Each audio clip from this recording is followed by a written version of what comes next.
Is a former Philadelphia journalist. She was raised right here in Montgomery County, and now she's living in Israel. When those airstrikes began, she was home. Her children were not. We put the mattresses in there tonight because we're going to sleep there tonight. Typically, Hadass Kuznets and her family would be in their own rooms, but tonight it's for safety. You can see how thick the wall is. This is, like a thick concrete room. In her safe room, the entire family will stay the night.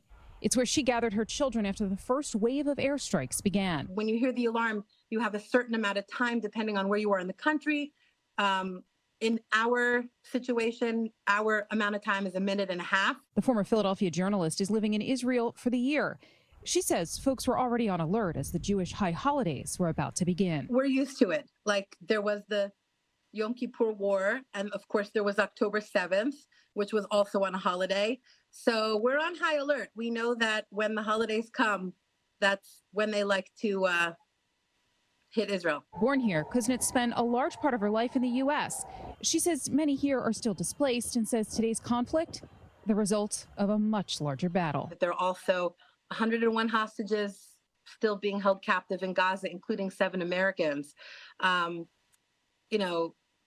There's a lot that's going on here, but everybody really does want it to be over and for peace to come. But in order for that to happen, terrorism needs to be defeated. Kuznets says right now it is the plan for her family to remain in Israel for at least a year. She says right now they will hunker down and be as safe as they can. She says in order for peace to happen, it takes multiple sides to work on that.